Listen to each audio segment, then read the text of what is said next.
Hey everyone, welcome back to Reddit Reads, and today's topic is going to be Police Officers of Reddit, what is the craziest situation you've been in?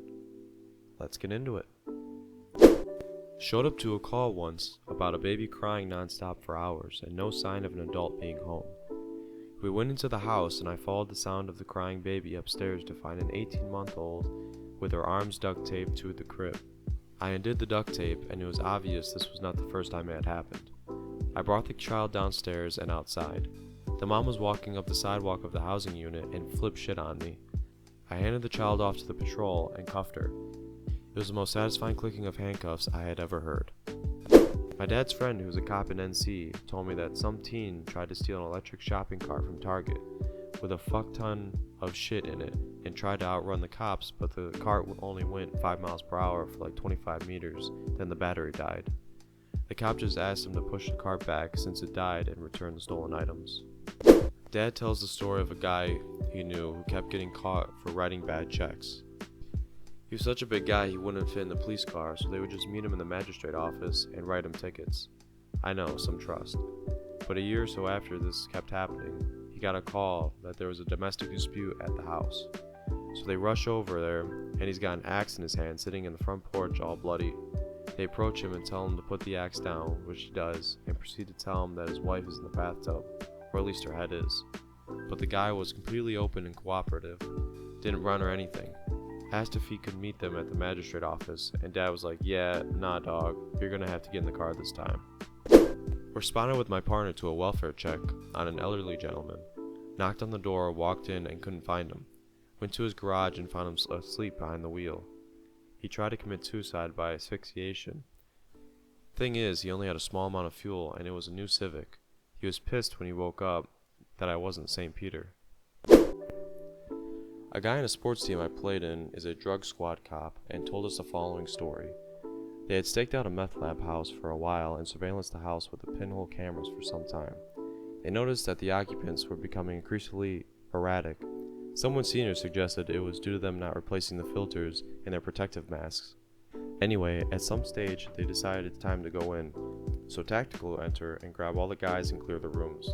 Then a chemical team go in and make sure everything is safe. Eventually, my mate and his team go in and collect evidence with a few young uniforms to help. The house is a bit of shambles, but nothing too unexpected. Until one of the uniforms picks up a large rubber dildo and starts playing around with it in front of everyone. The senior tells him, "You know that while reviewing all the footage on this place, we never saw any woman entering or leaving this house. And why are you the only one not wearing gloves?" Definitely the time that an older mentally ill woman tried to burn her house down because she believed that was the only way to disarm the atom bomb in her attic. I got her to walk with me to my car and get in the back by telling her it was the only place she'd be safe. When I got in and started driving, she started yelling that I couldn't take her to jail because she hadn't done anything wrong. I calmly informed her that we were going to the hospital, which prompted even louder yelling of, "I'm not crazy." I replied, "I don't think you're crazy." She screamed, "Then why are you taking me to the hospital?" I told her, "Well, you were next to that atom bomb, right? We gotta check for radiation poisoning." Her eyes got wide and she said, "Oh shit, I didn't think about that. You better hurry." I attended a structural fire in the downtown high-rise. Was tasked with evacuating local residents in case the building collapsed. Third house I went to, the guy answers in a full bunny suit with a gas mask propped up on his head. English wasn't his first language, and I was trying to communicate that he needed to evacuate. It became clear he was running a meth lab inside. Arrested Asian Walter White, and then had to sit in the shadow of the structure fire, keeping eyes on the house while waiting for clear clandestine lab team to show up. In that time, fire trucks basically surrounded my vehicle, so I couldn't move it. Even after clear team moved in, Walter had his lawyer called in my PC, and it was about 10 hours before we could head back to the cells. I've never had to piss so badly in my life. While serving in South Korea, my team was on patrol in the local drinking village when we heard someone drunkenly singing the US national anthem.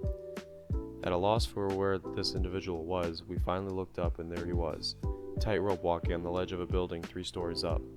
This was when the precision of the language is of vital importance, especially when dealing with a drunk.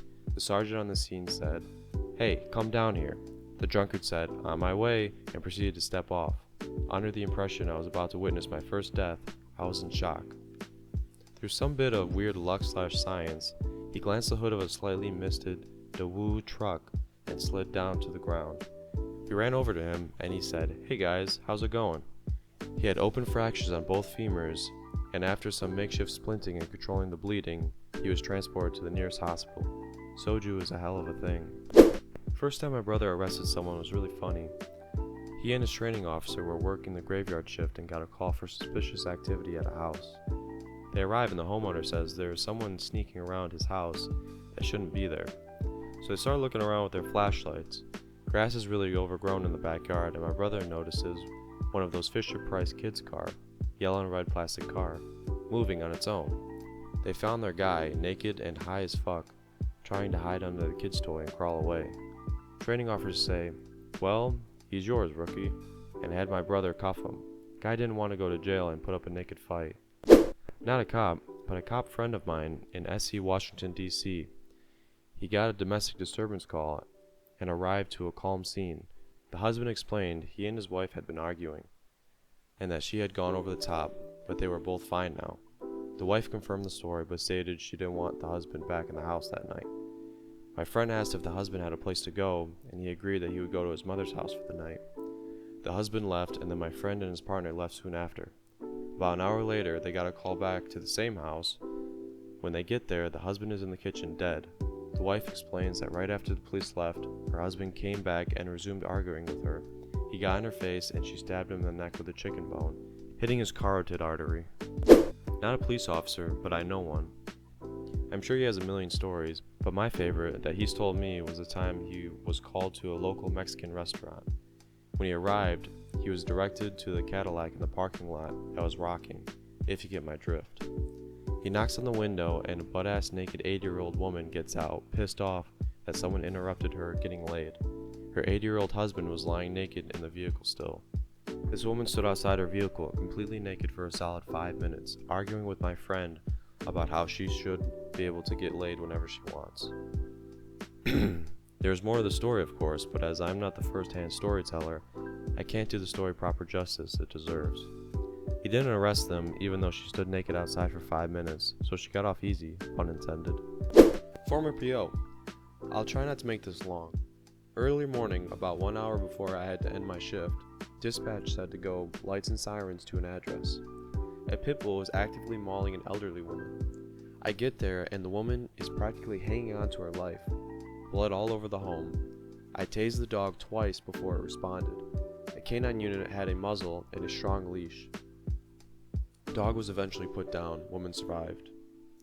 Second situation was an active shooter with officer down. It was a real fucking shit show. Dude was off his rocker, shot a fellow officer. This officer ended up retiring after this, but I and many others thought he was dead. Third situation. I respond to a domestic violence call. Shootout with husband. He shoots me 3 times and all 3 hit my vest. This was about 6 months after the second situation. I ended my police career after this. I got a lot of messages asking for more, so here's another story. I'm on midnight shift. I work in a small town under 30,000 people with a county of about 200,000 people. My beat is a suburb. We got a shots fired call. Usually these are an old lady who hears something she thinks is gunshots, but we can never locate the source and go back in service. This was different. I could hear the stress in the dispatcher's voice as she told me it was an open line call. This means the caller was still on the phone giving information in real time. The caller was yelling into the phone so loudly it was bleeding over into the dispatcher's mic. When she keyed up and I could hear the screaming. Me and 3 other officers haul ass to the apartment complex. It's a single-story unit shaped like a horseshoe with a big open courtyard. We start making our way to the complex, having parked a bit away from the suspect house. It's about 2 a.m. on a weekday and it's dead quiet. I don't hear shit. I'm jumping bushes and crossing lawns with my department rifle on me while my partners are moving parallel to me. We get to the edge of the complex and stack up. We can hear the yelling. The door to one of the apartments opens and the screaming subjects start to spill out. We don't know who is who, so we can out with rifles and handguns drawn, giving commands for everyone to show hands and drop to their knees. Everyone complies. I give cover to the 3 other units, who start handcuffing and checking people for weapons. These people tell us that the people who fired shots already left in a car, which they describe. We go to clear the apartment when a Hispanic male comes out covered in blood. He was ghost white from the blood loss. He is clutching his left arm, which I can see has been cut to the bone from elbow to wrist, and he has an arterial spurt. I realize he is minutes from death and apply a tourniquet that everyone that works in the area carries on their belt. The guy loses consciousness. We clear the apartment quickly to make sure there are no unseen threats, and then radio for EMS and fire to enter. The surgeon said 2 minutes later with that tourniquet, and the guy would have bled to death. We find out that the whole thing was a drug deal gone bad, and the sellers tried to take the money and split. Amazingly, no one was shot. I spent the rest of the shift searching for the shitheads and writing reports. The suspects drove 1,800 miles to Oregon, where they were arrested. Side note about adrenaline: it's awesome. You don't feel fatigue or pain sometimes. It can be addictive. Thank you for listening, everyone. If you enjoy the content, please consider subscribing. And if you want to see the original threads, I'll link them in the description. And that's it. See ya.